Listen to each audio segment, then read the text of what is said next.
How's it going, everybody? That's just my opinion sports. I'm Chase Stargell, and today is Friday, October the 2nd. And it may be fall outside, but it's warming up in college football as we've got some great SEC action coming up this weekend.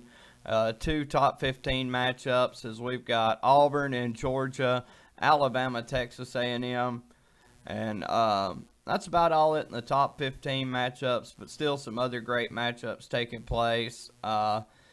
Just a note that the Miami Marlins have just eliminated the Chicago Cubs. They will move on to play the Atlanta Braves in the NLDS in Houston. So just to get that out there. And tonight, BYU will play Louisiana Tech in a Friday night game. I'm gonna go with BYU over Louisiana Tech, and let's go ahead and let's dive in, and I'll go ahead and give you my quick picks for tomorrow. Alright, first I've got Tennessee over Missouri, and in Texas versus TCU, I'm gonna take Texas. I've got Florida over South Carolina, Pitt over NC State, Cincinnati over South Florida, Oklahoma State over Kansas, and North Carolina versus Boston College. I'm going to take North Carolina. I think the Tar Heels will win that one. I think Oklahoma will bounce back versus Iowa State. Central Florida over Tulsa. I think the Mad Pirate, Mike Leach, and Mississippi State Bulldogs will get another win against Arkansas. Of course, Clemson, Trevor Lawrence, they should have no problem tearing Virginia apart. Navy over Air Force. Vatech, I think they'll handle business against Duke. Sad about Duke. They really like they had some upside after, they played Notre Dame pretty tough in the opening game, or their opening game of the year, and really have just kind of fell apart ever since. Florida State, hopefully get that first win against Jacksonville State, the Jacksonville State Gamecocks. Then Lane Kiffin, I think he'll get his first win as Ole Miss coach over Kentucky, and then Army over Abilene Christian, and then UAB over Texas San Antonio. And those are my quick picks, and I've got some more games we'll go over in just a second. Alright, and as usual, if you've been watching my videos, you know the drill. If you haven't, I always take 5 games out of the college and pro weekend games, and I take those and I pick from the spread. I picked out, of course, 5 games, and the first one I've got here, I've got Baylor -3 against West Virginia. It's at West Virginia. I like Baylor in this one. Baylor's 1-0, West Virginia's 1-1.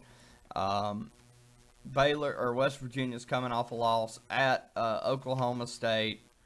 I just really feel like, even though with Matt Rule taking the Panthers job last year, as long as they've got Charlie Brewer, that guy's just tough as quarterback.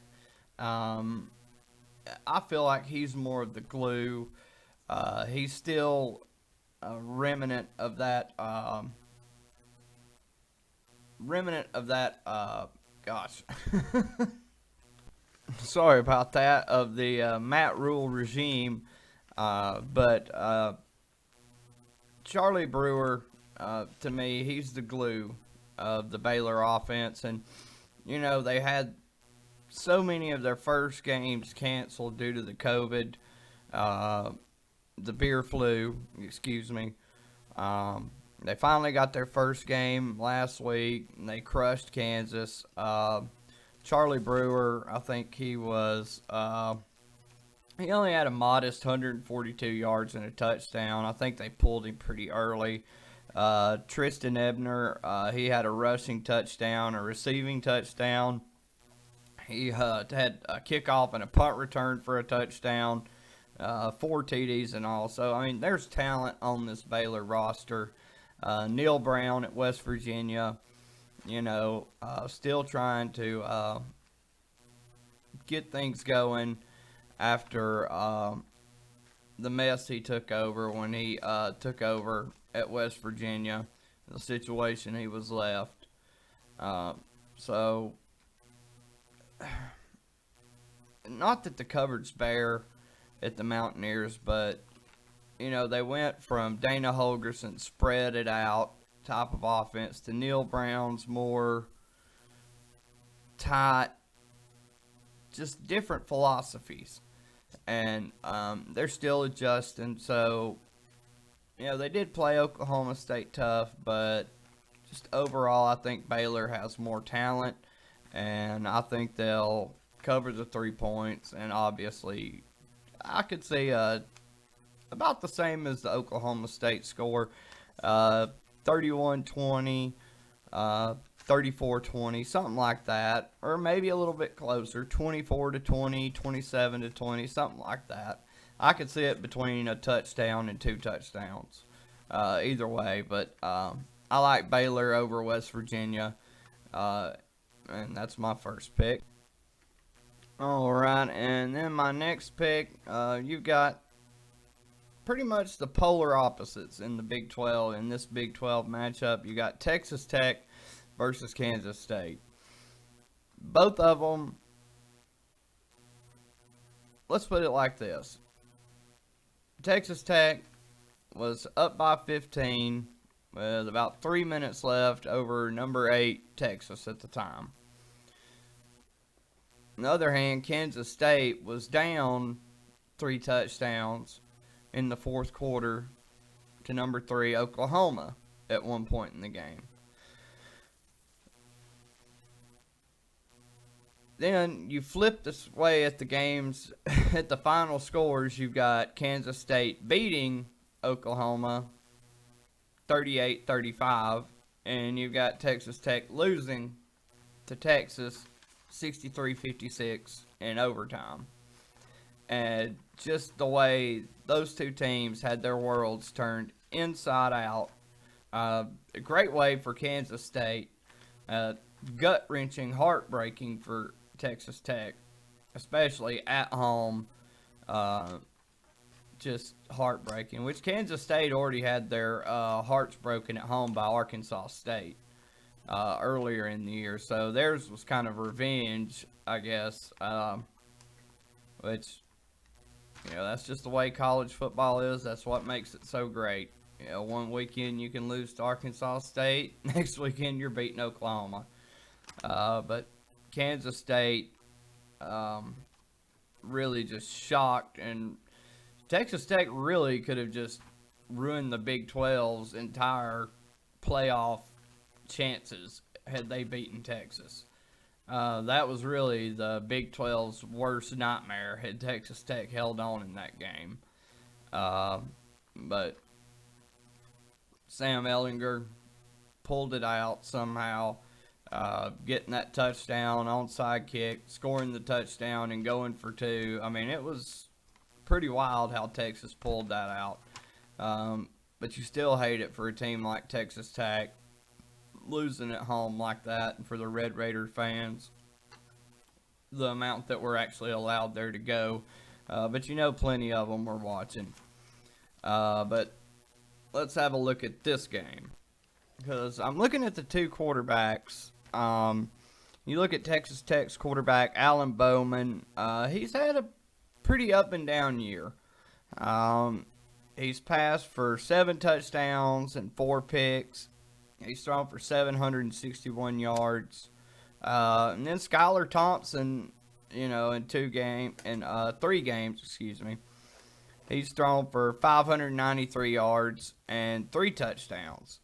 And he's also ran for 3 touchdowns.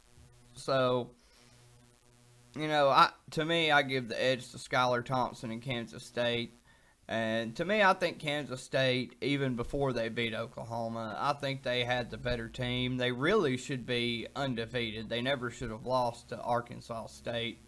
Um, I believe they had a 31-14 lead in that game and ended up blowing it and letting the Arkansas State Red Wolves come back and beat them.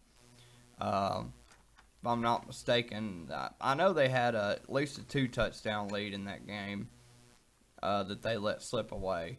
But I do think Kansas State is the better team. Texas Tech is improving, but they're just not quite there yet. And like I said, Bowman, he's putting up good numbers, but he's got to tone down the interceptions. If he can do that now, Texas Tech has got a chance, because Kansas State is susceptible to giving up points, which I think every Big 12 defense is, honestly. But still, I do think Skylar Thompson is a better quarterback. He's two-dimensional. He can beat you with his arms or his legs. So I give the nod and the edge to Kansas State. They're only a 2.5-point favorite. And I think a lot of people are giving, deservedly so, Texas Tech the respect because of them almost beating Texas. And I think a lot of people are expecting Kansas State maybe to have the big head after pulling off the upset against the Sooners. But I expect Kansas State to come in and handle their business, especially you look at what Kansas State's coach did at North Dakota State. He's used to winning. So the idea that he's going to let his team get the big head after a big win, I just don't see that happening. I'm not saying it can't happen, but he just doesn't seem like the type of coach that would let that slide. I mean, he's a coach that's used to being in a big program and winning at a high level. You don't let games slip like that. So I'm going to give the edge to Kansas State. I could see a 28-21 type victory. 38-31 probably be closer to it with the way the defenses in the Big 12 work. But either way, I like Kansas State to get the victory. All right, next up, one of the probably most underrated games, at least I haven't heard too much about it. Memphis versus SMU. To me, one of the games I've been looking most forward to. Frankly, I'm just glad Memphis is actually going to be able to play it. They've had the last few games canceled. So just really glad to see Memphis get out there. Finally get out there to play a game. Like I said, Memphis playing their first game since the opener where they beat Arkansas State, who beat the team we were just talking about, Kansas State. Excuse me. So if Kansas State, if Memphis, they're ranked number 25, and frankly, if they'd have been able to play a couple of these games, they might even be higher in the top 25. They might have been able, and they still could backdoor their way into a college football playoff berth, although now seems less likely, especially with their loss of games, and now that the Big Ten and Pac-12 have decided to come back and restart their seasons, albeit late. But now that Memphis probably won't have but about 7 or 8 games, as will the Big Ten and Pac-12 champ, they're going to go with a major conference team over a team like Memphis. But still, a lot ahead for these two schools. And this two, last year's shootout was Memphis won a 54-48 win. So these two teams can definitely put up some fireworks. The only thing I worry about is how rusty is Memphis. Are they going to be smooth? How are they going to be? Have they been able to practice as much due to the COVID um, or due to the beer flu, excuse me, effects it's had on their team and their ability to play and practice. Uh, and against a team like SMU, who, other than struggling, they did struggle week one against Texas State, but after that, SMU has looked really good. Their offense, they've scored, I think, over 50 points in every game since. They've looked really good. Shane Buechele is just lighting it up, as you expect him to. Um, like I said, to me, he's probably the best non-Power 5 quarterback, at least in my opinion. And him and Sonny Dykes and that offense, I think SMU is just special. So, to me, this is probably my most. I'm looking forward to this game more than any other than the, SEC games and, other than the Bama A&M and Auburn Georgia game. I would say this is next on that list. And you look at the stats, like I said, Memphis doesn't have much to go on. Let's see. Brady White, in his one game, he was 27 for 37, 280 yards, and 4 touchdowns. Like, that's not a lot. Those are killer numbers. Against Arkansas State, who went and beat Kansas State on the road, who went and beat number 3 Oklahoma. So, just saying, this is a very capable quarterback. I just hope he's got his full allotment of receivers and as much of his offense as possible out there. And then you look at Shane Buechele on the season. He's got 852 yards and 7 touchdowns, I think, in 3 games. So, 2 of the most prolific offenses that are non-Power 5 teams, at least in the AAC. So, I've got to lean towards SMU, though. I know they're 2.5-point underdogs, but just the lack of Memphis practicing, the lack of their playing together, and SMU has just got better and better each week. I think SMU wants some revenge over that loss from last year that probably cost them a New Year's Six bowl. So, bet your bottom dollar, Sonny Dykes, Shane Buechele, and all of Dallas have been thinking about this game, hoping that Memphis can get ready and play it. And now that they are, so I'm thinking SMU. I'm going to say SMU 45, Memphis 34. So I'm going to go with the Mustangs over the Tigers. All right, next up you've got Alabama versus Texas A&M. Alabama, 17.5-point favorite over the Aggies, and it's in Tuscaloosa. I've got to take Alabama, and I don't do that lightly. I try not to be a homer, and yes, I am a Bama fan. Full disclosure. So, I don't make this pick lightly.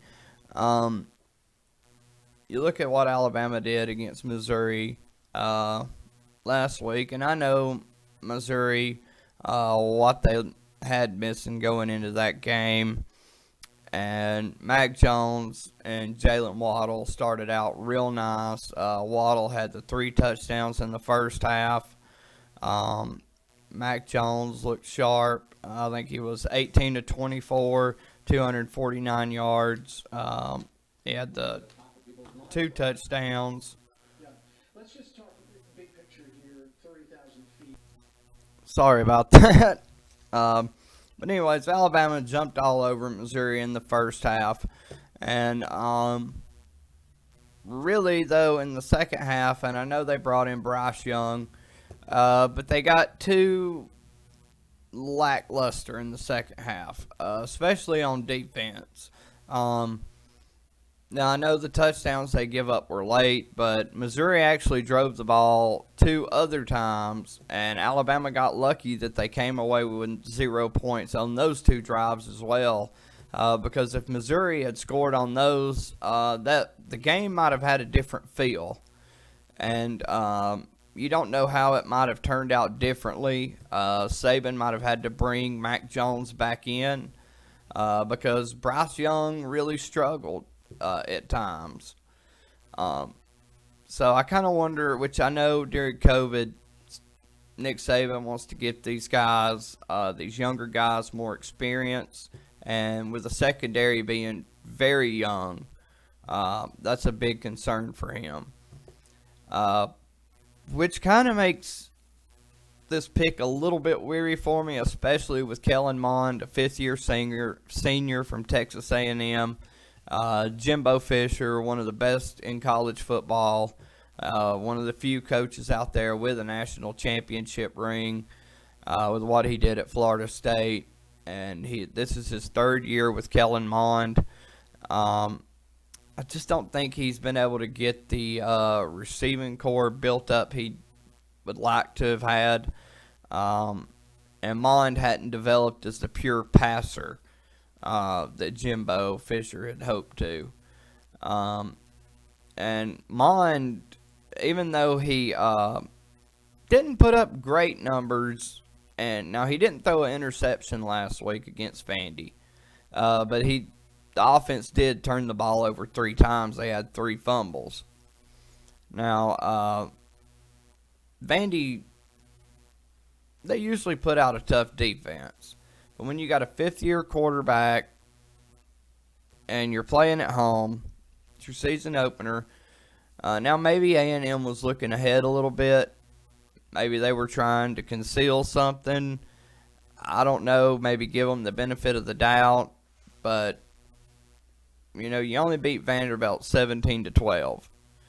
That's concerning. You turn the ball over 3 times. That's a little more concerning. So if I'm an A&M fan, I'm not feeling good about coming in to Tuscaloosa. Now, my only thing I'm feeling good about is how Kellen Mond played last year in the second half. He played a lot better and was able to kind of help. And anyways, but if Jimbo wants to be the first assistant to ever beat Nick Saban, he's going to have to get a lot corrected, and a lot corrected fast this week if the Aggies are going to have a chance. And personally, I just don't see it. Alabama's defense has improved vastly, especially up front. They could get pressure on the quarterback, unlike they were able to last year. Last year, they were hardly able to create any pressure up front, as almost their entire rush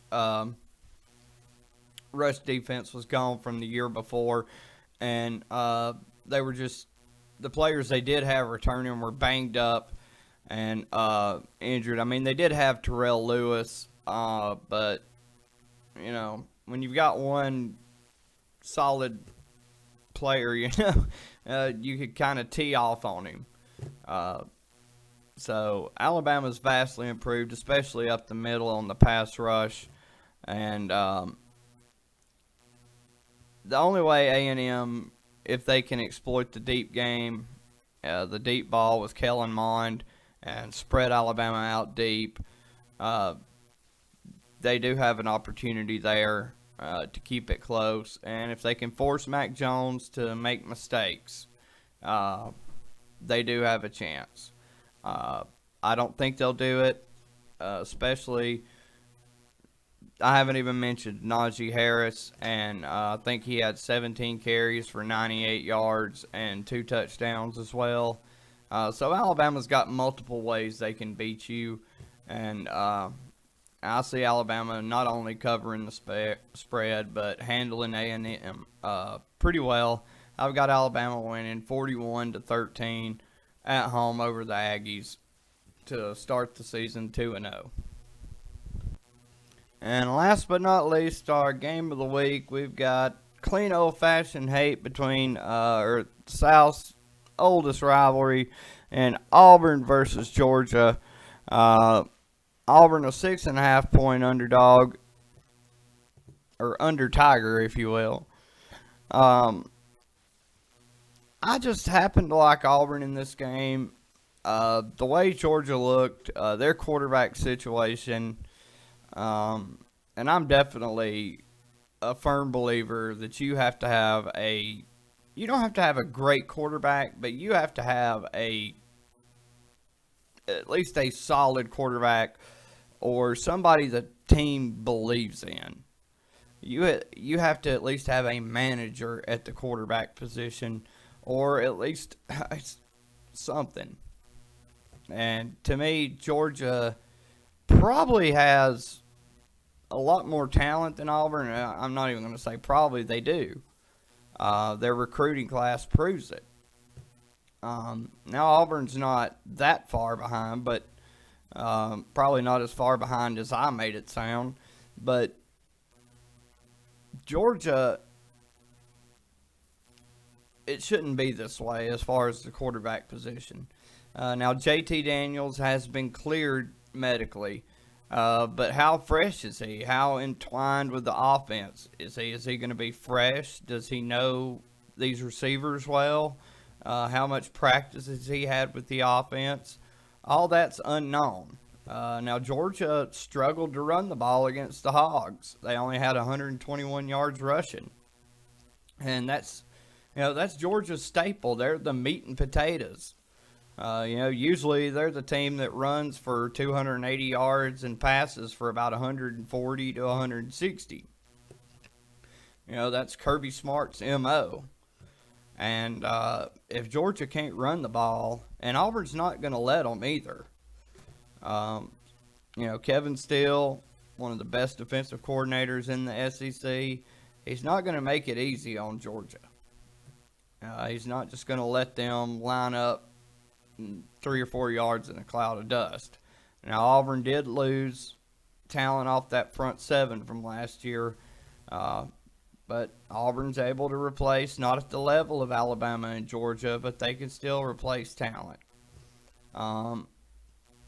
That being said, Auburn also has a quarterback, a very dangerous one. Bo Nix, you look at what he did to Alabama, what he did to LSU in some aspects, what he did to Oregon, what he did as a freshman last year was pretty amazing, really. And, he had another solid outing last week against Kentucky in the season opener. And he's just as dangerous with his legs. He's a guy that can throw for 250 and run for 75 to 120 easily. And I certainly think he could this week. As a matter of fact, I think he will. I think Auburn is going to cause trouble for Georgia. I'm just not confident in the quarterback situation. Now, Kirby Smart says not only do they have JT Daniels, let me see who all he talks about here. And Stetson Bennett replaced him. And like I said, JT Daniels is ready to play. Smart talked as if he's going to be the starter. So we shall see how the quarterback situation lines up. In a big game like this, it's never good when you don't know who your guy under center is. And when Auburn has their guy and their guy's as good as Bo Nix, a super sophomore like that, I just have to tend to lean towards them. And I think Auburn will get the win. And I see Auburn winning this one about like they did last week. I could see them winning. Let's say they beat 29-13. I don't know if it'd be that big. Let's say 24-10, because Georgia's defense is still Georgia's defense. 24-10, 17, because Georgia's defense could still score a touchdown on its own too. But just watch out for the. I mean, I've just got a feeling about Auburn. Last year they were down 21-0 going into the fourth quarter, and Nix brought them down and cut it. And they ended up losing, but 21-14. So Auburn can definitely hang with Georgia when they're a lot better team. And I just really see Georgia coming up short in this one, and Auburn taking their place in the top 5 as well. So I've got Auburn, I'm going to say 21-10, and I'm sticking with that one. That's it. Mine's made up. Auburn 21, Georgia 10. And that'll get it for my picks on college football this week. I'll have my pro picks out tomorrow. I appreciate y'all listening and joining in. I'll also have, as soon as the Padres and Cardinals finish up, I'll have a division series, something coming out with the MLB postseason out. Game 2 of the Lakers Heat tonight. The Crybaby Lakers should go up 2-0 on the woeful Heat, which not many people care, judging by how many people are watching it, no matter how much Mark Cuban cries about it. And just like to say a prayer for our great president and the First Lady. Our thoughts and prayers are with you, and at least mine are, and my family's, and as mine are with you. Y'all take care. God bless. Peace.